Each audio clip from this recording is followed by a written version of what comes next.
Hi, I'm Capell-Abra and I am the founder of workplace wellbeing organisation Stress Matters. I left the events agency that I ran in 2016 to set up a coaching and development wellbeing company. It was really important to me to create an organisation that made workplace wellbeing easy. Everything we do is built across 3 core pillars: insights, accountability and support. These drive everything that we do, and we believe they should drive everything you guys do in terms of your wellbeing plans.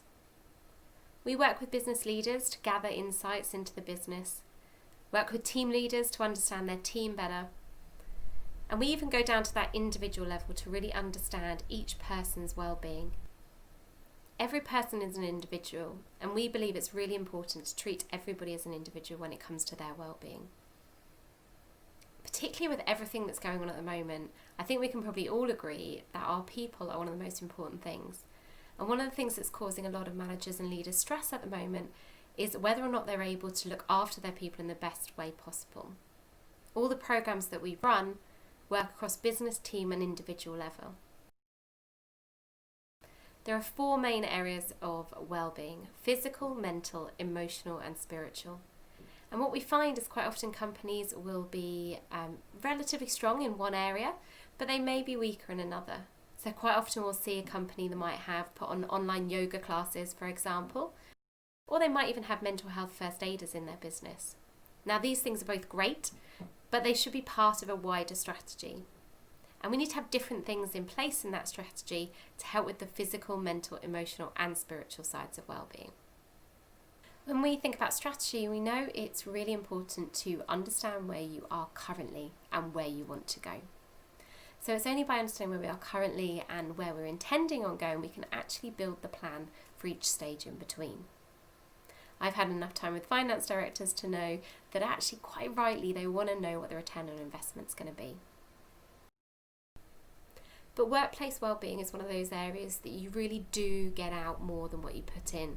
A study by Deloitte found that for every £1 you spend on workplace wellbeing, you get £5 back. And what we mean by that is actually the savings in costs that can be attributed to stress. Now I appreciate it's easy for me to sit here and say that actually we need a strategy when it comes to wellbeing. And strategies we like to think are obviously going to be proactive. Now we're in a time at the moment where we are going to have to be reactive. And if you haven't got a workplace wellbeing strategy, it doesn't mean you can't put one in. What I urge you to do is think about how you can do that in a long-term way. Now the needs of our individuals are going to be very, very short-term. They're going to change day by day, week by week. The way we approach well-being is hopefully something that could be true to our culture and our values.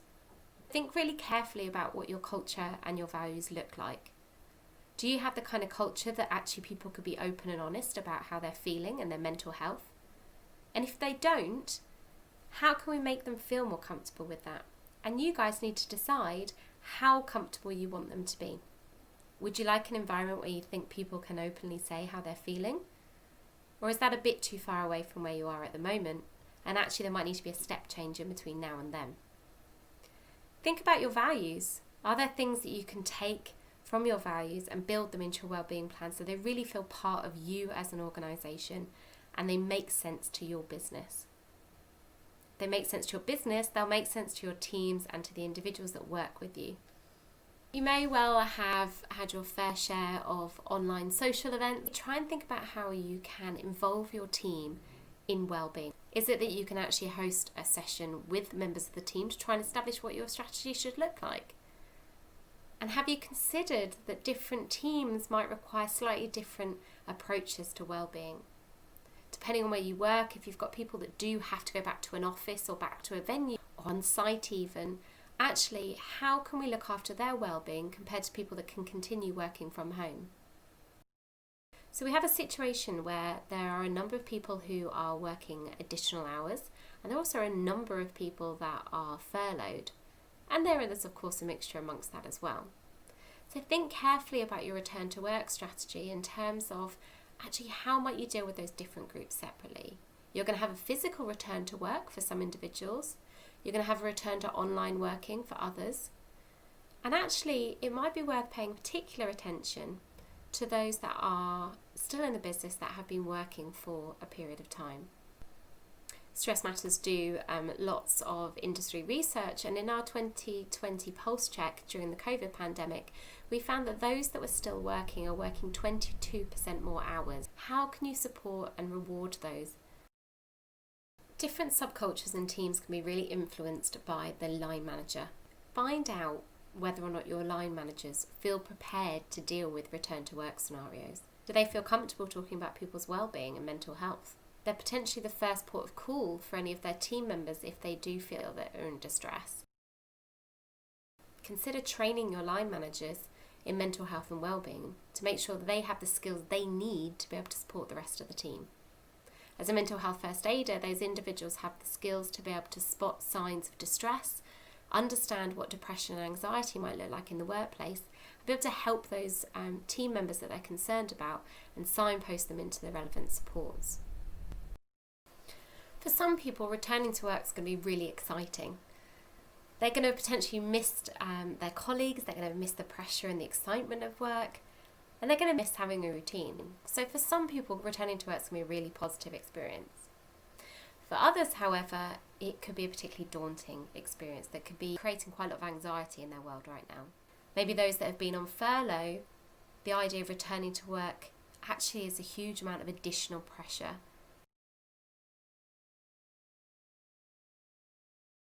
The likelihood is there's potentially going to be some restructuring needing to happen over the next few months.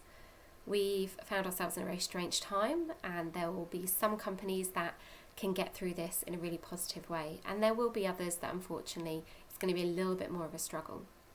So when thinking about restructuring and potential redundancies, as one of the leaders and one of the managers in the organisation, try and ensure your self-care is being preserved. You're going to probably take on quite a lot of personal burden as to everybody's emotional and current situation.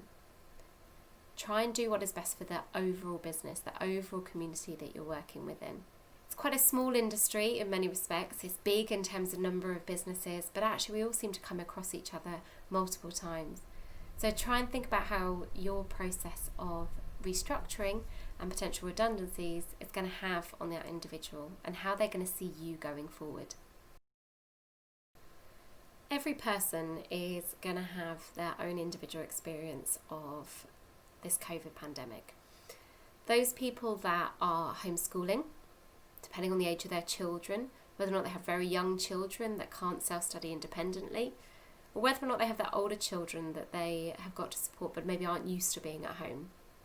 We've got individuals who have spent a long period of time on their own.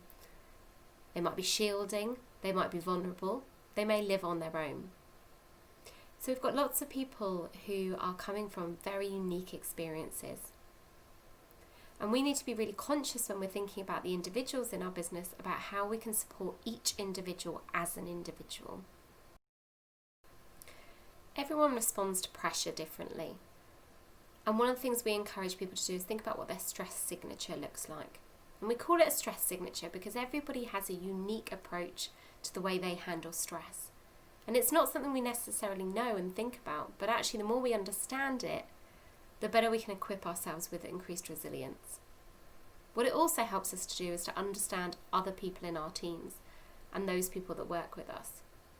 The more we can understand that each of us react to stress in a different way, the more we can support people on their journey to overcoming stress. Is there something you can offer them to make that transition a little bit easier for them? For example, outplacement coaching. The cost of a few sessions, actually it might help that individual set them on a new path and not feel quite so alone. Many individuals have been on a period of self-discovery over the last few months, and I urge all businesses to do the same. So to recap, think about your well-being approach strategically.